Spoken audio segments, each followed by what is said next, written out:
Hey everyone, my name is Vea, and usually I'm here planning my own magic into my everyday life, but today we are going to coordinate the chaos instead.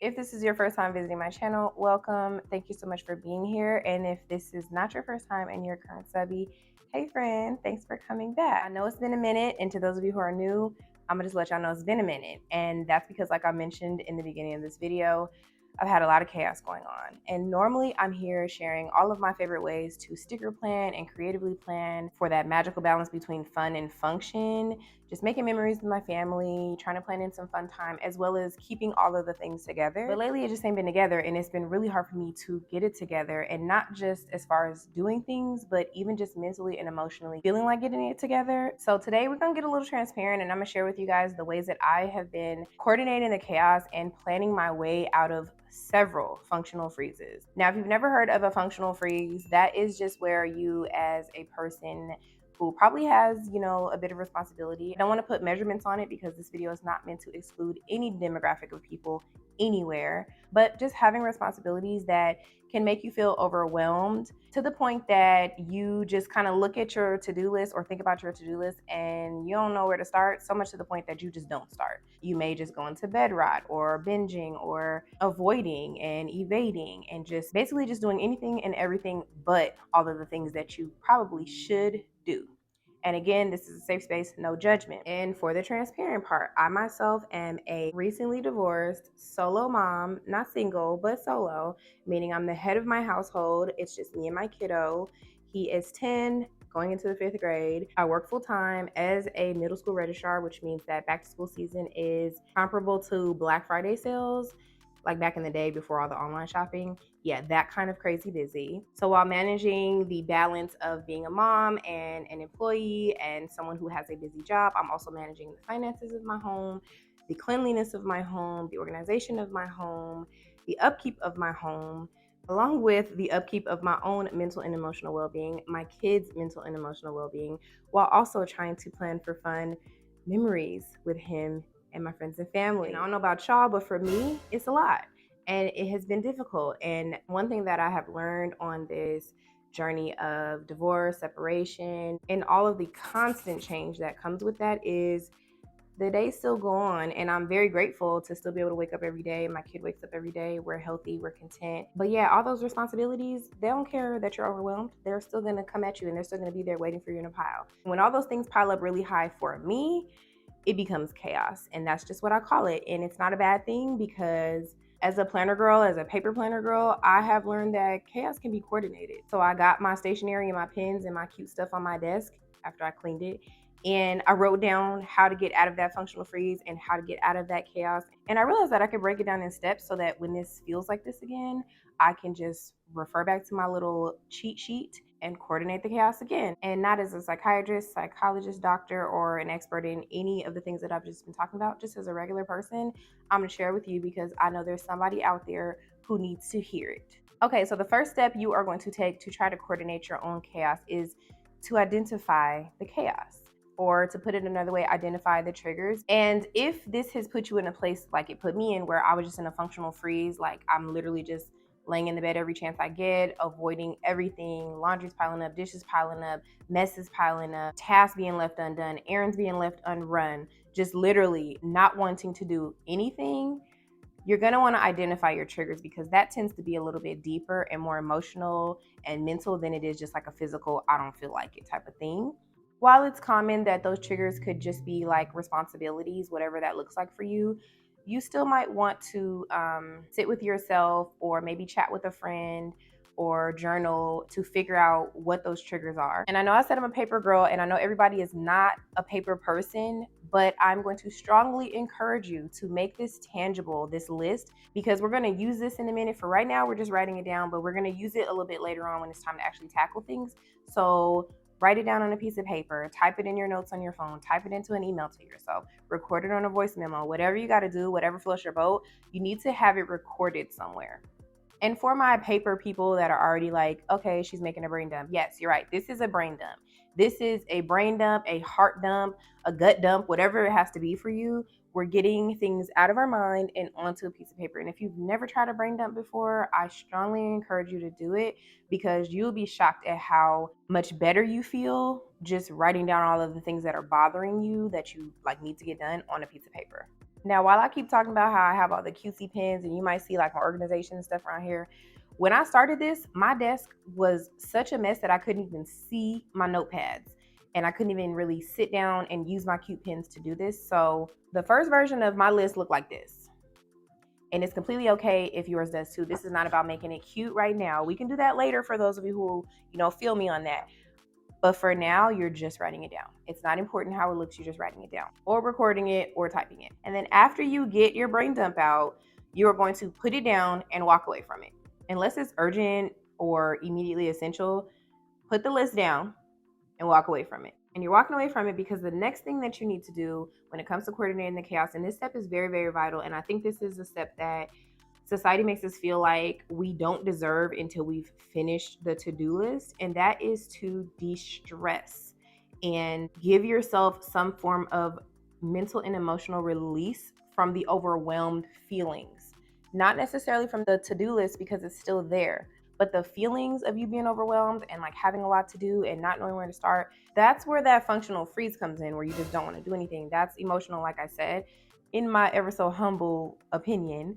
But I mean, we've seen it before. I'm sure we all have been there in some way, form, or fashion. And I'm curious to know, like, if you call it something else when you do this. I call it functional freeze. Some people call it bed rot. Comment down below and let me know how you refer to those moments where you know you got all this stuff to do, but you literally just can't. But anyway, back to the de-stressing. This is where you're going to give yourself some relief. You're going to let yourself binge to the end of that season, or you're going to run yourself a bubble bath. You're going to go out with your friends and have some drinks, or go dancing, or maybe even go on vacation.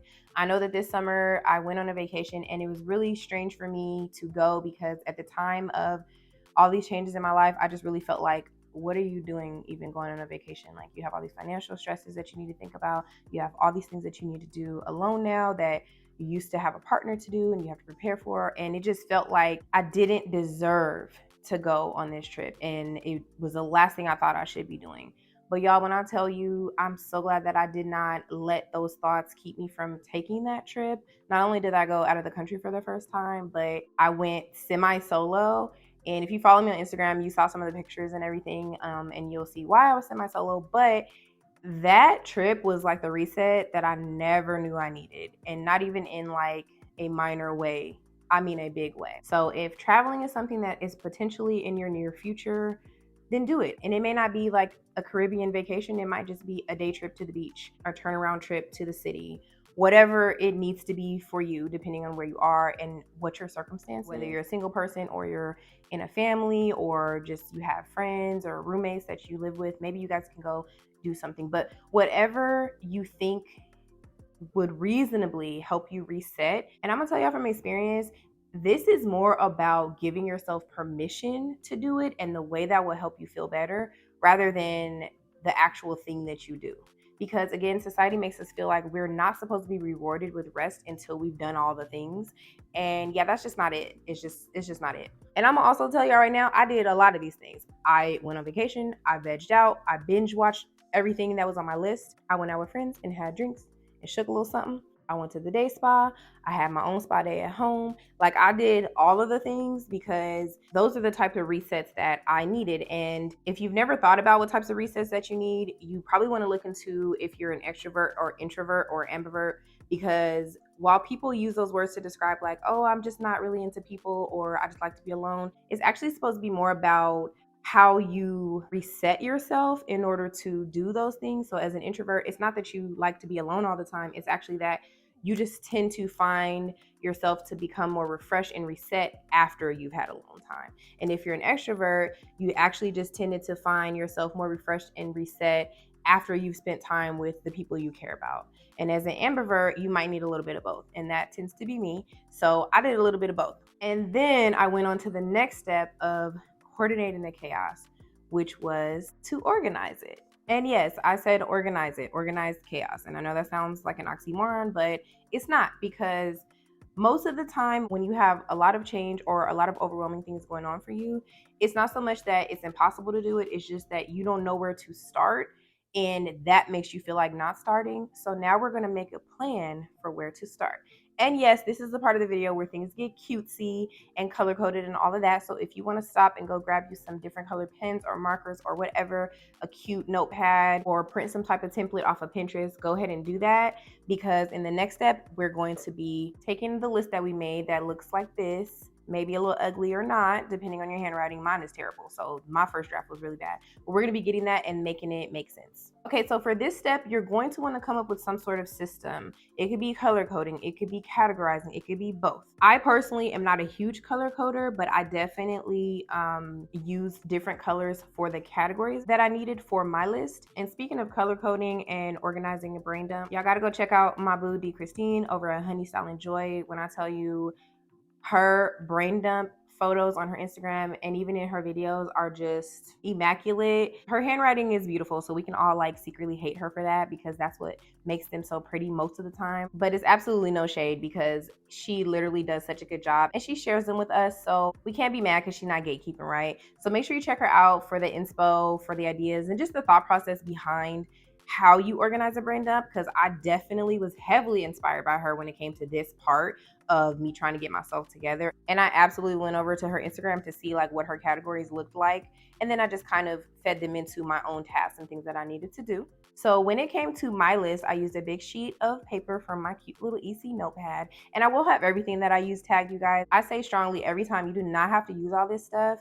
I just happen to be an Erin Condren affiliate, and this is stuff that I've been collecting over time with launches and things like that. So I'll link it all below. And if you choose to support me by clicking the links and purchasing things, I thank you so, so much. But there's absolutely no pressure, because you can do this with one color pen and a regular old sheet of paper. The point is to get you together. So back to my list, I created my list in the order of urgency. So I did categorize it and I put those categories in order of urgency. So the first priority for me was cleaning. It's hard to tackle pretty much anything else when all you're looking at is messes. So I started with the cleaning. And then just a bonus tip while you're making this list, if you're doing it in categories like me, within each category, try to put the task under that category in order of, I won't say urgency, you could do urgency, but mostly like efficiency. And just a little example of this, I tend to want to clean my kitchen and downstairs area first, because if people come over, that's the first thing that people are going to see, right? And most of the time, nobody comes upstairs. But the problem was I was neglecting my upstairs area so much that the piles of messes just got overwhelming, and basically all of my rooms upstairs became dysfunctional. I just really couldn't use the rooms appropriately. I'm walking over laundry, I'm walking over messes, I'm walking over trash. Not like junky hoarder trash, but just stuff, clutter. And it was just adding to my overwhelming feelings. So I needed to start in those spaces. So this time when I was making my list, I decided to do it in the order of efficiency first, based on my goal. My goal was to stop avoiding messes. So I actually started at the highest and furthest back point of my house, which for me is my bedroom closet. And my bedroom goes from my closet into my bathroom, into my bedroom, and then out into the loft and the stairs and all that. And my most tedious and laborious and most difficult chore is laundry. Not washing or drying, because I could do that all day, but folding and putting them away.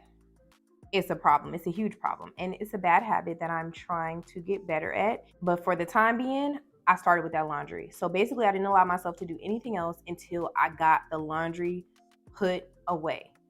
And funnily enough, once I got the laundry on hangers, I wanted to put it up, so I needed to clean my closet. And then once my closet was clean, I wanted my bathroom clean because it was right next to it. And then once my bathroom was looking good, I wanted my bedroom to be looking good. So then I went into that. And I know you're probably looking at me like, okay, girl, but I'm telling you this for a reason, because as another human being, I promise you, you will be surprised at how motivated you feel once you start getting these areas that you haven't cleaned in forever together. So even though you might be tempted to put things away in the most common spaces, I strongly advise you to start in the most neglected spaces first. So, going through making your list, you're going to categorize them, you're going to put them in order. And this is where you can write down all of the things, not just the things that you need to do, but also things that you would like to do, as well as things that might help you in the future. So, for example, my list not only had cleaning on it, but it also had an admin category, which is me sitting down and getting stuff done. Because once my desk was clean, I was ready to plan because now I can get back into my planners and start getting back organized from a mental space like I normally am. And I also had a bunch of stuff I had to do on the computer, like school registration, safe key registration, making back to school orders, scheduling appointments, basically just all kinds of stuff that I just hadn't been doing because I hadn't been making the time. So while I was sitting down at my desk and my computer, I just went ahead and put that all in one list.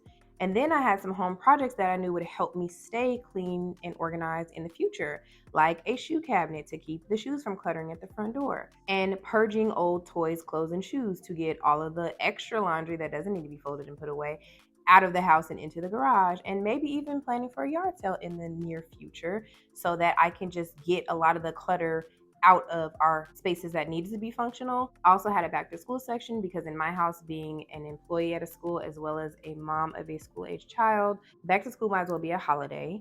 And I also had to make a back to work section because my job in itself is pretty crazy. I am the person in charge of enrolling all the students at a middle school with 1,300 students. So, yeah, I had to get my mind wrapped around all the things that it was going to take for me to get ready for that. And I also had a little break from work in the summer between like mid June to mid July.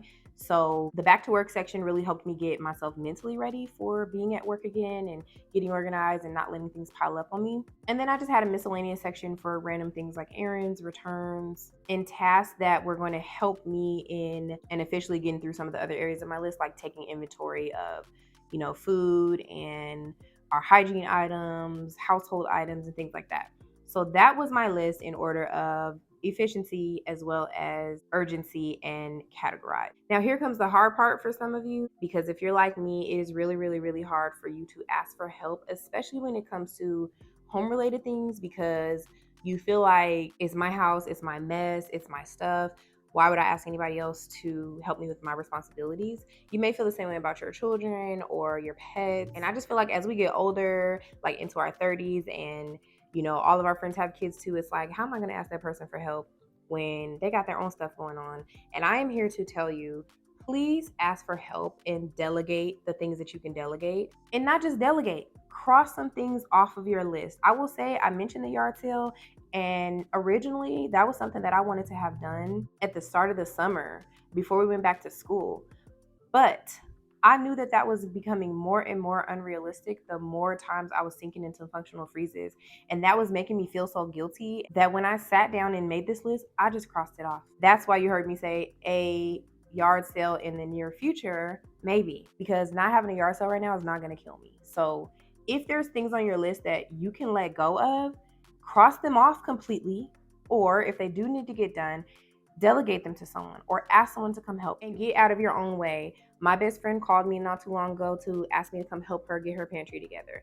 Her pantry was not overwhelmingly dirty, it wasn't disgusting, it was just disorganized, and it was making it difficult for her to prepare meals for her and her family. Because sometimes you just need someone there to help you think out loud, or to see things that you're not seeing, or help you throw away that one package of something that you bought because you was going to try to make that new recipe that you saw on TikTok. You need somebody to say, okay, friend, it's okay. We're gonna let this recipe go. You're not making that no time soon. The ingredients are out of season. So go ahead and throw this in the garbage. And we're just gonna move on. And I know I'm rambling, y'all, but I promise you, somebody out there has experienced that before. So I'm sharing it for that one person. I don't care if it's just one. I'm sharing it for you. And finally, now that you have identified the chaos, you have de-stressed from the chaos, you have organized the chaos, you have delegated the chaos, and gotten rid of some of the chaos. Now you're going to tackle the chaos. By this point, you should, and I hope you would, have a renewed sense of ambition and maybe even motivation, maybe some inspo on how to go about this. All I can encourage you is to do it section by section, one thing at a time, one step at a time. This list that I made is not done. I'm a little bit more than halfway through it, but it did not get done in a day or a week. I'm still working through it. There were some things I got finished the day I started this, and there's some things that have to be done over time, and there's some things that I just haven't been making myself finish in a short amount of time because I'm giving myself the grace and space to work through it like just a normal human being. And that's mainly because I don't want myself to feel so overwhelmed again by pressure that I applied to myself. Like society already puts enough pressure on us, and I think that we really can be our own worst critic, and adding to that is just completely unnecessary. But mostly sometimes you just need a plan, and that's what this has been about, is you creating a plan to tackle these things. And then just a little additional bonus point to this step is, as you're going through your list and you're tackling some of the chaos and you're getting things done, look around and see like what types of routines or projects or organization tools that you can find and implement to prevent the same messes or chaos from reoccurring in the near future. I mentioned my shoe cabinet because that was a space in my entryway that was truly getting on my nerves. Like it just got to the point that it was like, why is this such a mess? And I know it could be as simple as just take the shoes upstairs, but we all know life doesn't always flow like that. You get in the house and you're dog tired, you're not feeling like bending down and picking up a pair of shoes. Yes, it can be that simple. And then it just piles up. And then as a mom, it's like, I'm doing it, so my kid is doing it. I can't fuss at my kid for doing it when I do the same thing, right? But rather than put that pressure on us to have to do it every single day, I just went on Amazon and I found a little shoe drawer and I put it together and I used it to make my entryway space pretty. And the funny thing about making spaces pretty is you tend to want to keep them pretty. So the shoe cabinet does not hold all of the shoes we used to leave downstairs. Now we are actually more encouraged and inspired to bring our shoes upstairs because we don't want to make the front area ugly again when the little space is so cute. And I'm not saying to go out and buy something for every single problem or area of solution that you need in your home. I'm just saying think about it. Maybe write it down. Put it on your bucket list for home projects, or add something like a planner or a notepad to your wish list. Speaking of wish lists, I hope that I can grant someone's wish with this little set here. As I mentioned before, I am an Erin Condren affiliate, so from time to time they send me products to review and share with you all. And they sent me this daily habits bundle a while back before my chaos descended upon me. So I've had it for a minute, but I wasn't able to share it because my office was completely dismantled. So now that I'm getting back into my normal routines and everything, I'm able to pull the things out and get them where I need them to go. I always knew that I was going to be having a giveaway for this set as well as a couple of other sets that they sent to me. So make sure you're subscribed so you can be tuning in to videos that contain those bundles for giveaways as well. So really quickly, I'm just going to show you what will be in this bundle if you were to win the giveaway. So first you have this really cute watercolor dot hardback cover notebook or journal. It's very sturdy and it's like an A5 size. And it is called the Healthy Habits 3 Subject Notebook. So this was a release of the notebooks that they had come out. I think it was like back in springtime. And so in this book, you get several pages of this habits page where you have a week where you can list all your habits. And then you have another section for the next subject of mood tracker pages. You have a good chunk of those. You have the same amount for each section. And then the last section is intention setting, all undated so that you can use at your leisure. And as I was talking in this video about establishing routines and things, I thought that this would be perfect to go along with those suggestions. You will also get this pink metallic gel pen. It does write black, but it is a brand new pen to be able to fill in things in your notebook. If you have a coiled planner, you can also snap in this daily routines wet erase board where you can set a morning routine, a blank one, another blank one, and an evening routine. So again, just some type of tool to help establish new routines to keep your chaos coordinated, okay? Because that is the goal. And then last but not least, I love a good theme sticker.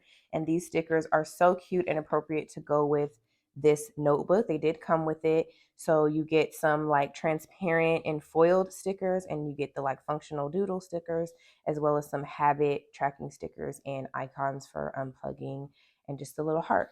So you can use these in the notebook as well. And for the giveaway entry, all you have to do is comment down below hashtag chaos coordinated and plug it into the comments. And you can also go to my Instagram page and comment on the photo promoting this video with the same hashtag for a second entry. And all of the giveaway rules and details will be in the description box. So good luck to everybody and happy coordinating. Now back to the video. Maybe even start looking on Pinterest for, cleaning routines, laundry routines. And yes, I'm giving examples of things that I have been doing as I move through my list. I've been trying to establish routines and adding things to my list that will help me prevent these issues in the future. So I can attest that that does help. The final step in coordinating your chaos is to use this process again. I know you've heard me say at the start of this and when I've done this before, that's because I have done this before and it has worked for me before. And just because things got overwhelming again doesn't mean that it wasn't working. It's just life. That's just how life goes, and I'm human and things happen. But having this little system and organization tool in my mental arsenal has been very helpful in helping me to feel less and less overwhelmed every single time. Because now when it happens, I'm like, okay, Javea, you have a plan for this. You can get out of this and it's going to be okay. So I would like to encourage you as well to do the same thing in the future, even after you tackle a big list like the one that I shared with you today. And I will be sharing more videos of me going through my chaos coordination journey. So make sure you stay tuned and hit that subscribe button so that you can be notified when I post those videos. And as always, I thank you so much for being here and I hope to see you in my next one. Bye.